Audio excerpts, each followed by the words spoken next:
The school is called again. It's the third time in the past 2 weeks. And you have nobody to cover your shift. You just started this job and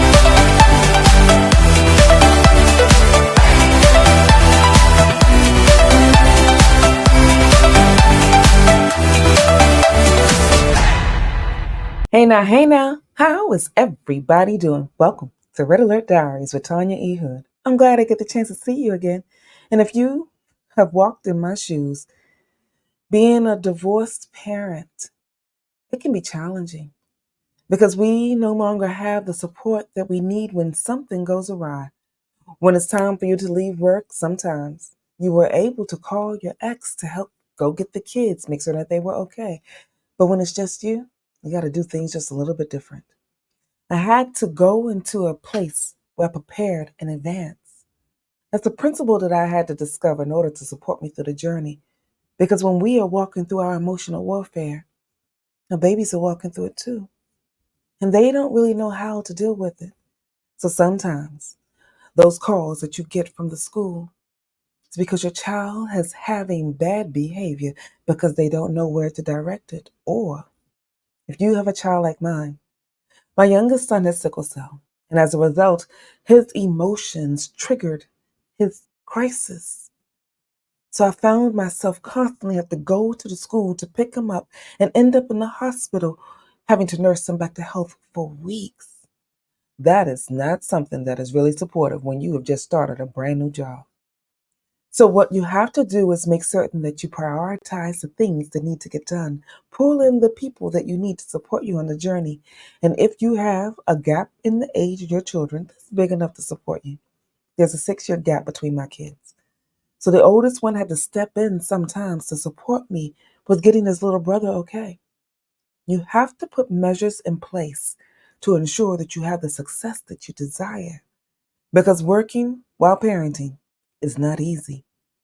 You have to plan in advance, be more intentional with how you will function and what your contingencies are in the process. It requires you to start doing a greater lay of the land. What are the things that you know that you need? Start preparing in advance.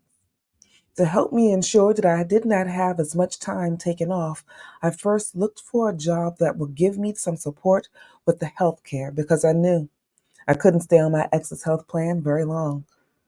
And there was some adjustments and things that was going on in the background, and I wanted just the assurance of knowing that if anything went awry, I had what I needed.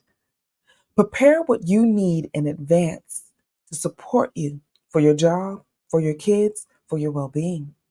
Because if you are not okay, there is nothing else around you that will be okay in the process. So during your day, set aside time for you to think and plan because each day has its own journey that it needs to bring up in order for you to come up with an idea. And you also need to prepare for what your babies are going to need because they are reaching out into a world of unknown as well.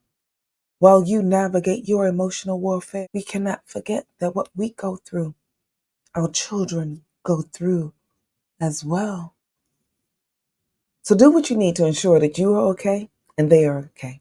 Create a routine, a strategy that supports you and them. Children do well when they are structured. Put a structure in place and be as consistent as possible. Now, I know because having walked through this journey, the consistency that I needed to ensure they were okay, I didn't always have because I struggled to make certain that I was whole, which is why I stated first, make sure that you're okay. Set aside in your busy schedule 30 minutes for you, be it 30 minutes in the morning or 30 minutes in the evening, but you need to give yourself 30 minutes out of your day. There are 168 hours in a week. Do you know what you're doing with them? This is where I want you to consider to plan out each hour of your day. I know it sounds like a lot, but it will support you in the end. How much time do you really need to rest? And I want you to know that you do need to rest. Sometimes in the chaos of our divorce, we don't really sleep, but you need to rest. because resting gives you the opportunity to allow your brain to be fueled so that your heart can continue to do the things that you desire.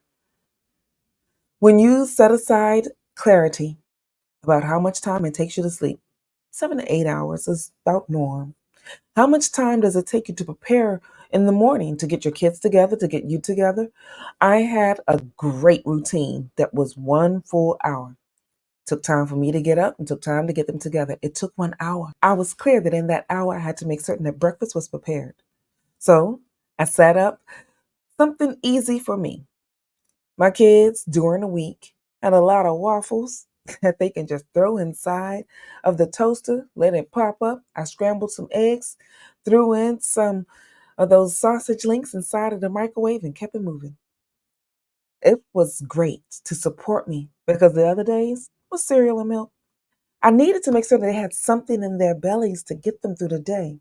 And then there were moments I could send them across the street to a friend of mine's house because she watched them for me in the mornings and in the afternoon. She was my before and after care. When she could do it, oh, that was a great support because those mornings when she was prepared, I could just send them straight to her house and let them eat there. That gave me an extra 30 minutes. But in that extra 30 minutes of time, I prepared what I needed for work. What were the tasks that I needed to walk into so that when I got to work, I was already clear about what I needed to do, who I needed to coordinate with, and the task that was necessary that required a lot of my attention. I made certain that the tasks that I needed to focus on the most, I did early. Because as time wanes on throughout the day when you have children, parenting gets a little difficult. It starts encroaching in on your work life. And it's not a whole lot of balance that you can do when the school calls you to say, you need to come and pick them up. Yeah, we're not really ready to pick them up. You don't have anybody to truly cover your shift. And if you had just started a brand new job, the last thing they want you to do is to leave to go get your kids. So put some countermeasures in place. Prepare in advance for what you need. I had my village 3 levels deep. My girlfriend across the street, she was my first level because she was the closest one to me. My children's godmother, she was level number 2 because I can call her and we can figure out some flexibility on her job so she can go pick up the boys for me. And then the last line of defense, if the boys were out of school and home, I had to prepare my oldest to support the youngest. So I had to give my oldest child a little more responsibilities in some arenas. He could make certain that the milk was on the table and pour it inside of the bowl for his brother in the morning for breakfast. That's a task that he was able to do. And it supported me while I got myself together in the morning. That extra time gave me the opportunity also to prepare their lunch if I wasn't able to get it done the night before. Because for some of us, we've got to work a full time and a part time to care for our home. And that's what I had to do. So there were moments that I did not have lunch prepared, and there were some moments that I couldn't prepare things in advance because I just didn't have enough time, which is why I share. There are 168 hours in a week. Be clear about what you're doing with each of them. Because before this moment of analyzing that time, I was not really sure. So by analyzing how much time it took me to do certain things, give yourself 1 week to do your regular routine, but record yourself. Everybody's got a basic stopwatch on your phone. Pull out your phone, push the stopwatch, do your tasks. That will give you clarity about how much time you need so that when you get to work, you know that you are better prepared for that environment. Because as women working in the workforce, those of us that still have to do it on our own, we've got to put extra layers in place to support us so that we can be exceptional leaders on our job, as well as exceptional when we go back home to do our 5 to 9, which is taking care of our home and our babies. I want you to know that if you prepare in advance, you will get through this and it will be okay. The second thing I want you to do is what I've already shared. Prioritize the task that's needed. Not everything needs to be done every single day. One of the things that I did on the weekends, typically on Sunday, is prepare 3 meats, 3 vegetables, and 3 starches. That way, I had 3 separate meals that would last me about 3 days. It was a mixture, so there wasn't the same meal every day because the boys didn't want to eat it. I kind of get bored eating the same thing. But by preparing that in advance, I can just go in and take a few things out the refrigerator, mix and match this, throw it in the microwave, start working on homework. It gave me the opportunity to ensure that as a mama, my babies were okay. Because when I found a job that would let me do telework, before teleworking was a thing, I got the opportunity to get them situated. They were settled, and I went back in and got the rest of my work done because I coordinated time with my supervisor about the task. That way, I worked on projects for the project date, not something that was needed to be done daily, but something that was needed to be done over a time period. By completing my task on my schedule, by completing my task in my own environment, the way that I desired, it supported me. And as a result, I was able to give different promotions along the way, elevating myself into new spaces and places on my job. I shared with you in a past episode about using some methods that you can write to get you through the journey. CCAR method is amazing in several modalities.